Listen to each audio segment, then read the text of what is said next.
You look different. Thanks. I've never seen you so alluring. It's a... Not the makeup. No, I mean, it's everything. Oh, yeah. I had no idea they were there. There's lots of sticky tape holding things down. Right. Your wife is watching, isn't she, Lord Sugar? Yes, yes. In the green room. Eyes front, eyes front. And it's very posh, though, because obviously we've got a Lord of the Realm. Hugh is an OBE. Yeah, keeping it real. And Olivia Colman, surely a dame in wait. You are going to be a dame one day. You are. It has a ring, Dame Olivia Colman. Absolutely. I wouldn't put money on it just in case. I would. Not a lot, but... Baroness. I think she should go straight for a baroness. Baroness? Really. Oh, absolutely. That's a good idea. Well, I'll try and put a good word in. If you could. Yeah, you'd be like, did one watch Broadchurch? Now, we get so many messages and tweets and emails from your... Now, they're not Cumberbatch anymore, are they? They change name every time I'm on. OK, so what are they now? Cumbers. Cumbers? I don't know, I'm making it up, Graham. Yeah, I don't know anymore. Do you know what you are? Cumber People Collective, people. bunches, brands, babes. It's like they're not a group anymore. People, no. I think there's definitely some splintering going on. There's a lot of splintering. Yeah. OK, so there's a bunch of questions that I'm contractually obliged to ask you. They will go nuts if I don't. Okay. So obviously, when will we see more Sherlock? 2015, I think, yeah. OK, are you in the next Star Trek? No comment. OK. Are you in the new... What a cheese! Wow. Are you in the new Star Wars movie? No comment. No, of course I'm not. I heard a rumour you were seen around the set. I did go to set, which was fantastic. I mean, it was like walking through my childhood, and Harrison, whose place I'm honoured enough to be in on the sofa, it was... yeah, he wasn't there. The point is, I walked to the Millennium Falcon, I sat down. I mean, it was incredible. It was would you not be a stormtrooper? Should I even saying this? I probably shouldn't be saying this on television. Well, no, it's a secret. Don't tell anyone. We know when that didn't, because it fell on his foot. So that's right. Yeah, so that's right. Yeah. That's right. That's already been spoiled. Yeah. That's but fine. did you not ask to be a stormtrooper or something? No comment. Are you a stormtrooper? Are you? Are you at the back of one of those people? Unbelievable. No comment. Years ago, they go back. Get back of the troops will just see people like that. Yeah. Is that him? Is that him? Actually, last time, as you say, you were here with Harrison Ford before. You did an incredible Chewbacca, but I'm told you also do a Jar Jar Binks. Oh, no, it's a big sea monster. Terrible. You don't make much money out of doing a good Jar Jar, let me tell you that. The most loathed character of any franchise ever. Rightfully so, in my opinion. But, yeah. And Smaug the Dragon is back. He is, yeah. Christmas. It's a finished business. And I read that as a voice, that there isn't... I mean, obviously, it's put through treatment and things, but actually, it sounds very like what you did. Oh, God. Do you want me to do that as well? If you can. So, Miranda. Oh, my God. Is your heart beating faster? Slower than before? Oh, wow. I was on the wrong side for my mouth. Yeah. I don't know whether it's aroused or terrifying. I don't think it just it's spat a lot at her arousing then. and terrifying in equal measure. I'm very confused right now. I can't... I'm confused. Were you aroused at that? My hand went towards the heart. Yeah, I know. Yeah. Not on television. Does that hurt? No, but I feel quite faint.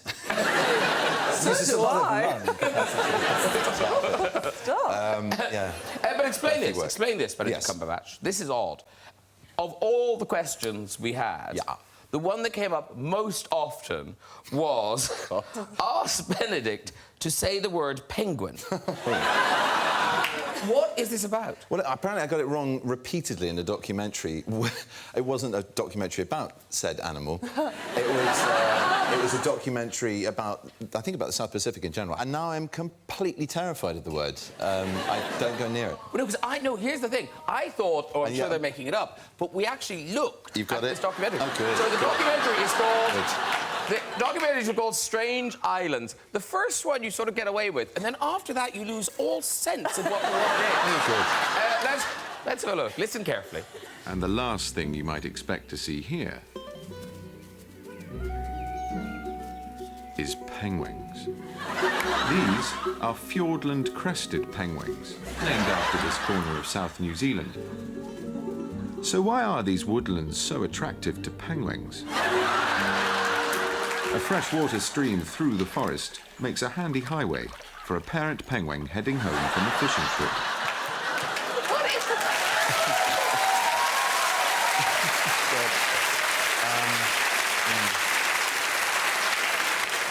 The funny thing is, you don't do this in isolation. You have a team of, natural history experts based in Bristol, funded by you, the tax-paying public. It's not just me sitting there in a booth going, oh, I think I know how to say penguin. I'll say penguins. It's mortifying, but there are other people who should take some flack, including my producer. You in a booth with a bottle of vodka, But did no one at the end of the thing, could we just try the word penguin again? Maybe. Maybe they just gave up. I honestly don't know. But then what I love is, in the way that life is, how special that Benedict is now starring as a wolf in this film.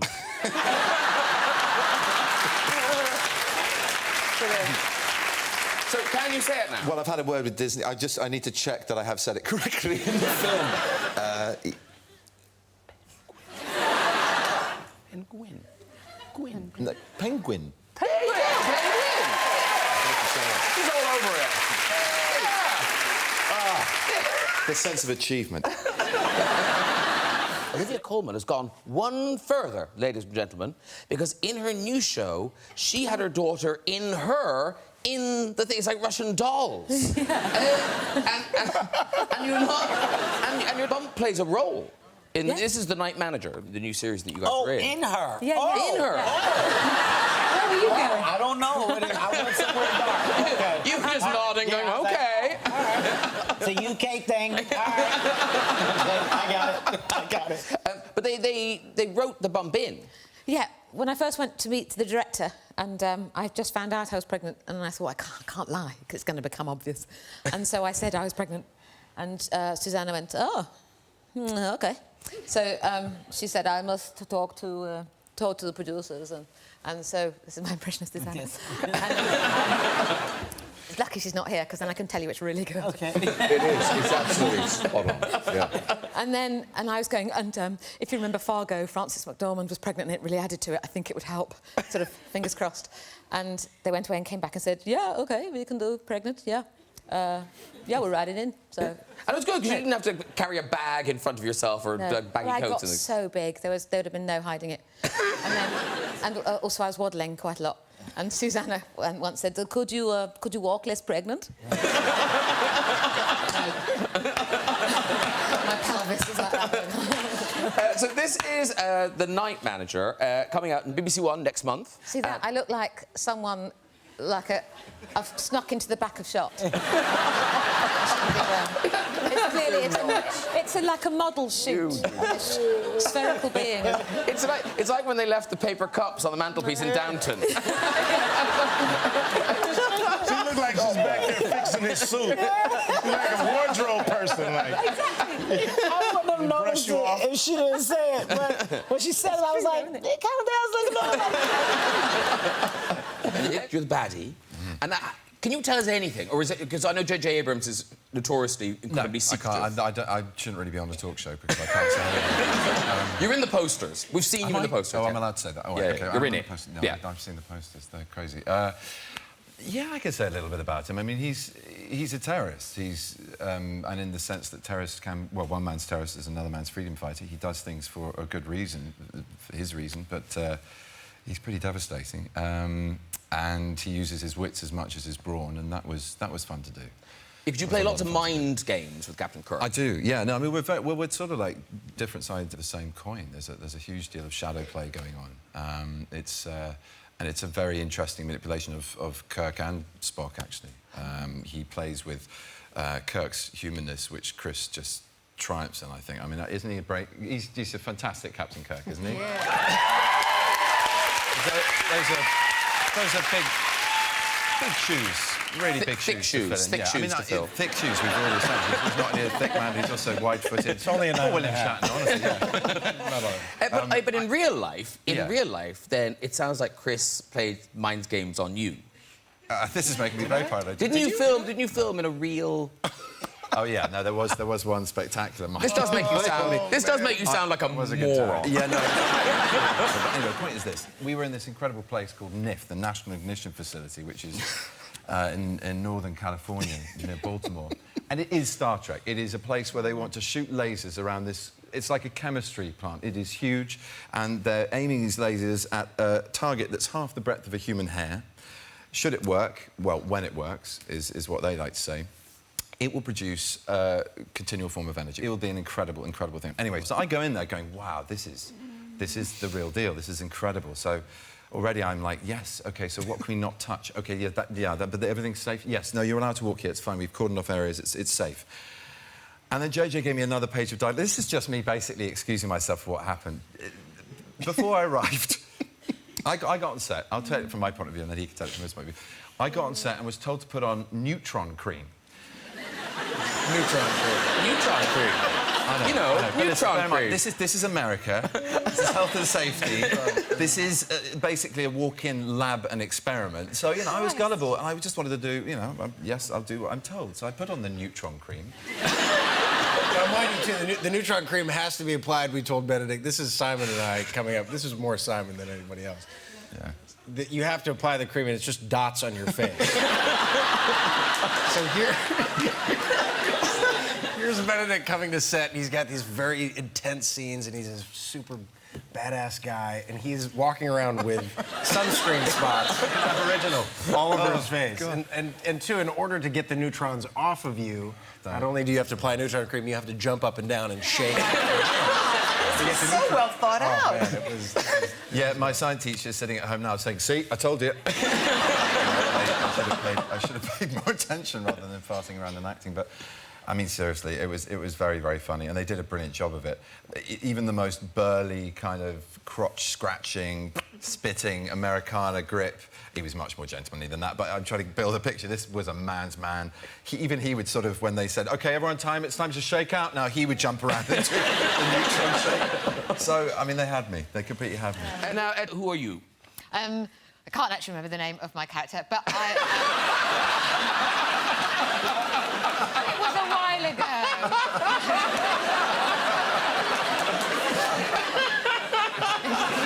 Do you dance a lot, though? Yes, thank you for saving me. I do. In that. Nick Frost is the lead guy, and he, as a child... Oh, no, I'm his sister. That's it, I'm his sister. And... I'll remember. Thank you. And as children, he was salsa champion, endless cups and awards and things, and we used to go off and do competitions, and I was his dance partner, and then something happened, and his life changed, and salsa wasn't for him after that moment. And then cut to Nick Frost, present day, or whatever his character's called, and... Bruce! He's called Bruce!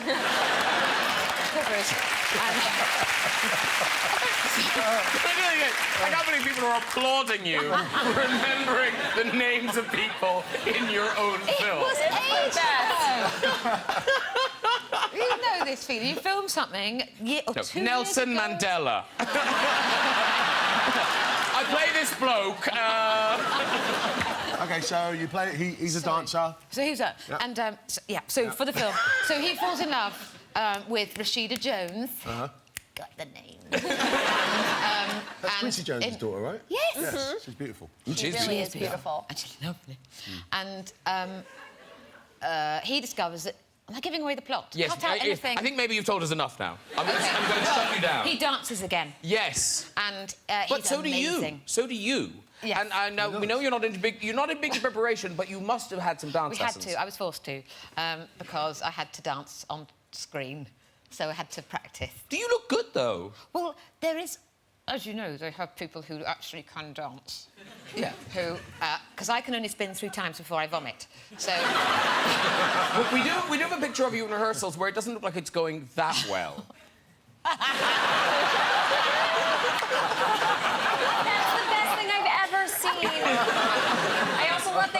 a full sweatsuit and heels. There's Christian Louboutins as well? Wow. No, I think that's a glow of a heater or something. No, but did you get good? Did you get good? Well, yeah, I don't know. What the choreographer would probably be laughing. I got much better. Show us a move. Then... Go on, one no, move. Don't make me do that. Get naked. Don't make me do that. Come on. Come on, do it. Just one move.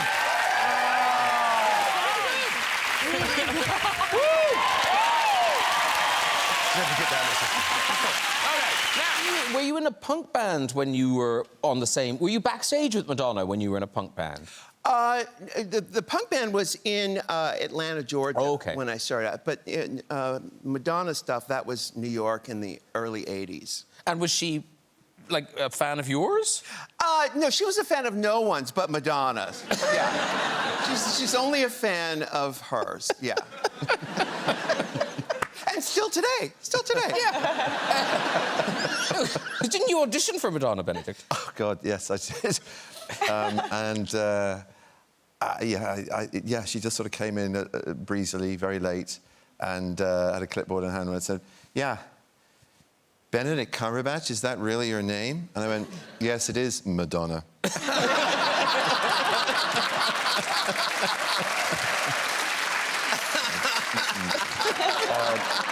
I didn't get the part. What was the part?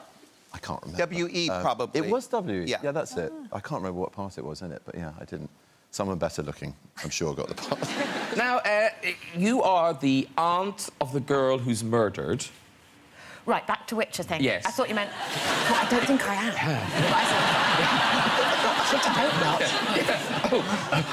I must call home. Hear about it now.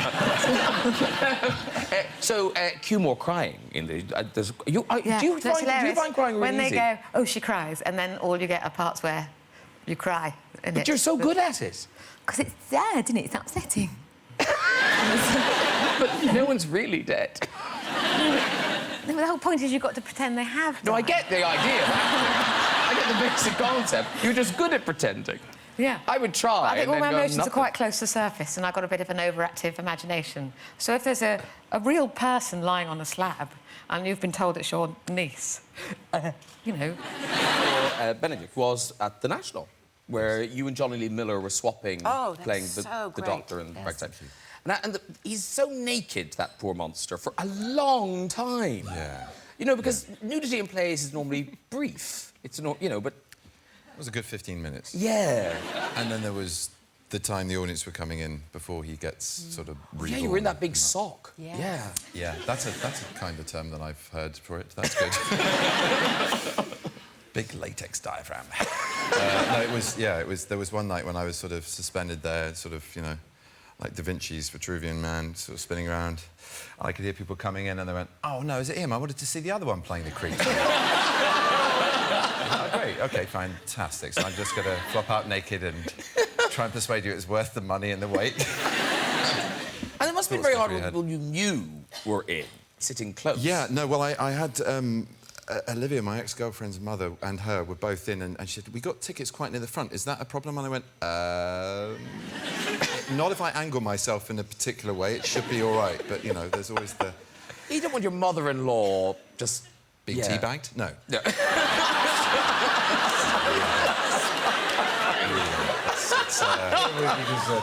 It leads to an awkward Christmas, doesn't it? I was very nervous that night. I was nervous every night. It was a hard ask, but it was an incredible. In terms of the Hollywood decision, see, Olivia, your star is so on the...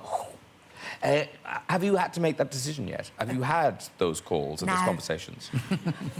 I don't think they've got my number. They have. You were in the Iron Lady. If I had a different nose, I don't think they know it's me. Well, no one's called yet. It will happen. Definitely. It might not. Yeah, it will. Even Dame Dench, she went all Hollywood. Yeah. Yeah, but that's Dame Dench, isn't it? Yeah, but you'll be Dame Coleman. Baroness Coleman. Yeah, Baroness Coleman. Leave it to me. Actually, they'll all be furious. Can you imagine if you just overtook them all on the outside? Baroness Coleman. And actually, you were so good as Carol Thatcher in the thing. Thanks. I think we've got a picture of you there. You look so different. Look at that, yeah. There's you, Meryl, Jim Broadbent. Yeah. And was it Jim did the thing with his teeth? Oh, yes. So, yes, Meryl and Jim. Look at me, first names, Meryl and Jim. Meryl and Jim had Margaret and Dennis teeth, fake teeth. Yeah. And Jim was mucking about with his teeth upside down, and I was taking photos of him, and we were giggling. And Meryl said, "What are you doing?" And she came over and she went, "Oh, let me do me." And so she did her teeth as well. So I got photos of her with her teeth upside down. And then she said, "Hey, let's all three of us have a photo with our funny English teeth." And I went, "Mine are real."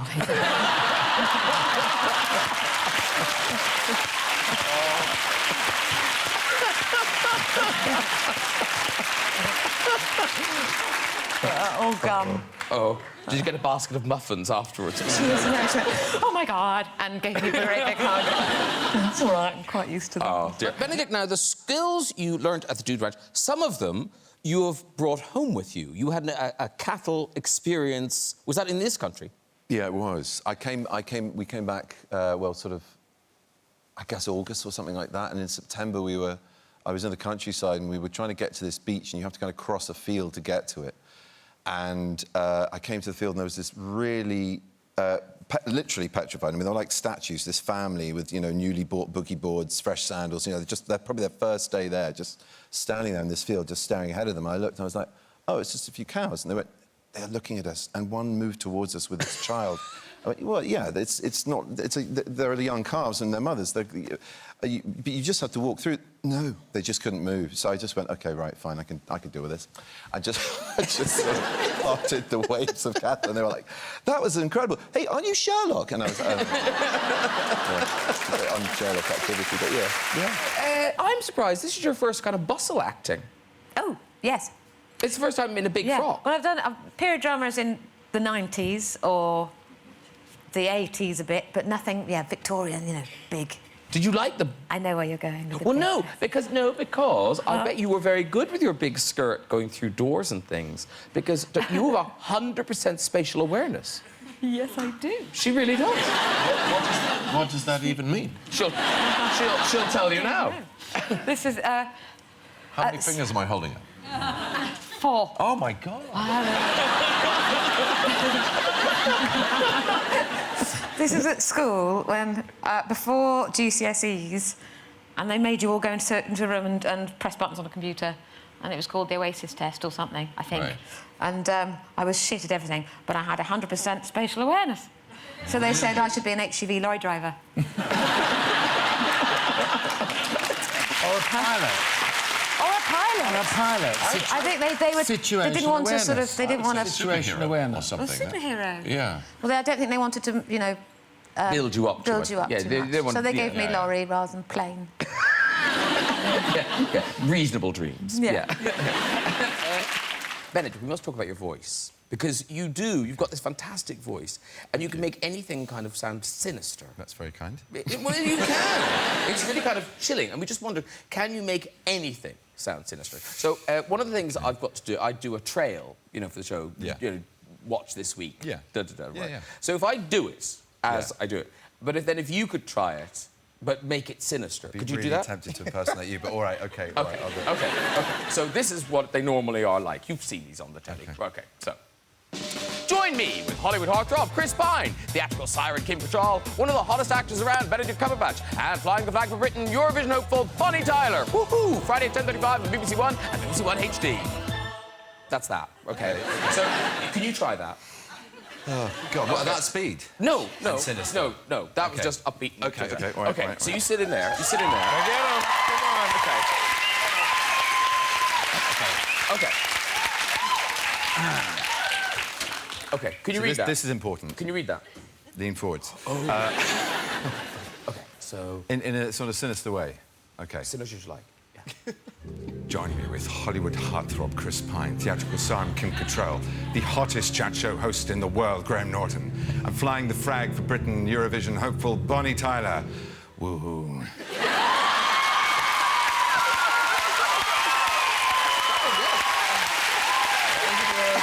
Nice line reading. Wow. And the last bit as well? Oh, go on. Friday 10:35 at BBC One and BBC HD. You make it look so easy. music. Stay there, do the music. Well, the rest of it. Do the music, do the music, do the Oh, music. stay there. I'm enjoying this. Introduce Buddy Tyler. Right. It's time for the music. That's very good. That's very good.